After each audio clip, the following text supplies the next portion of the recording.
Hi and welcome back to my channel. Today I'm bringing you my latest DIY. Here is the list of things you're gonna need to do this DIY.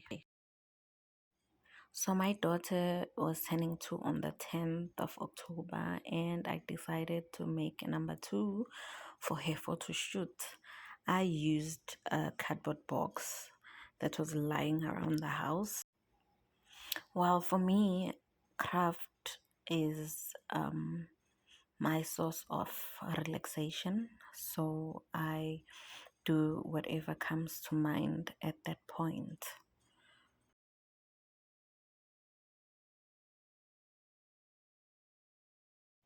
So here is where I started. I just drew a number 2, and this is a freehand drawing. I didn't trace it.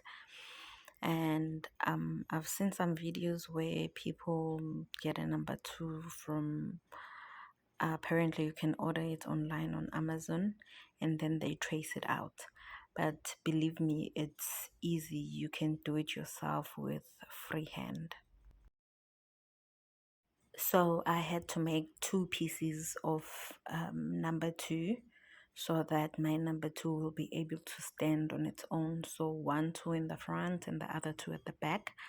You're gonna see soon how I put them together.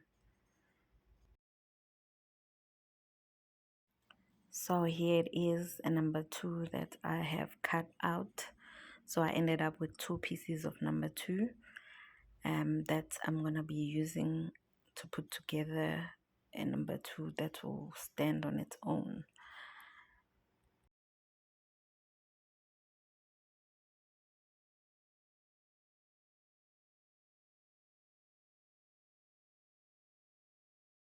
Now here is the part where most of the hard work is. So I used paper cups to put in between the 2 number 2s that I had cut out so that my number 2 will be able to stand like this, as you can see on the table. It stands on its own. I don't have to have anything at the back or front to try and balance it out. That's the whole trick about having 2 number 2s, so that it balances out. Well, at this point, I didn't care much about how the number 2 looked like. I just needed it to be put together and to be able to stand on its own. And then I covered all the sides so that the paper cups are all covered up.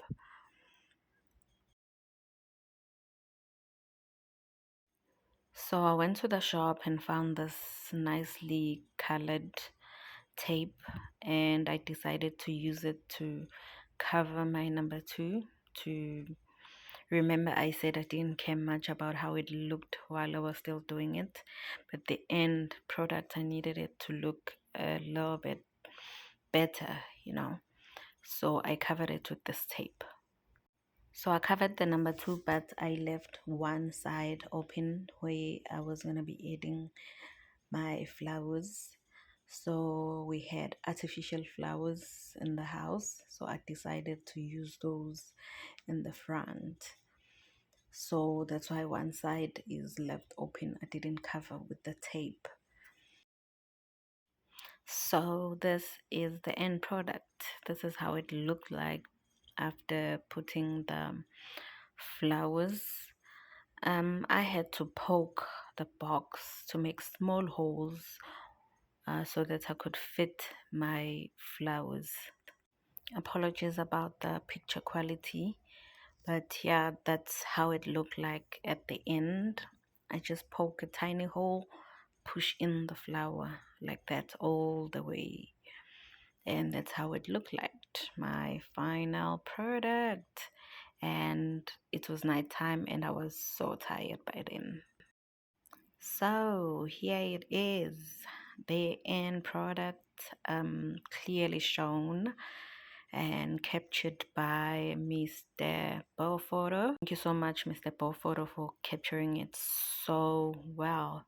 Oh, and by the way, I also baked the cake. I love craft, I love baking. Most importantly, I love creating and making memories for our kids.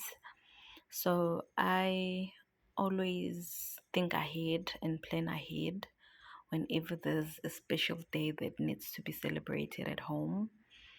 And I create something to make it special.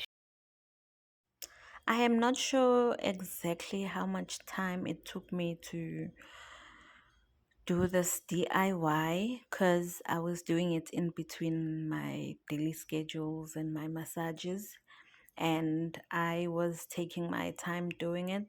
I didn't really pay too much attention into how long did it take, or I didn't put any deadline to finishing it.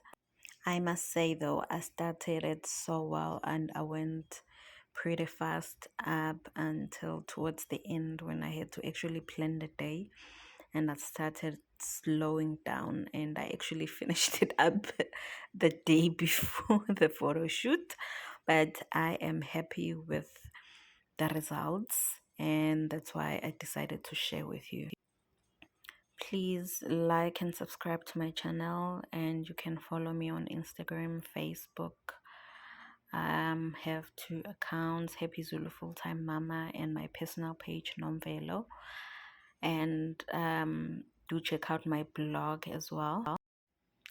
Thank you so much for following through, and I hope I'll be able to do more of these videos, the DIYs, and hopefully I'll be able to share my baking videos as well and how I go about making the cakes.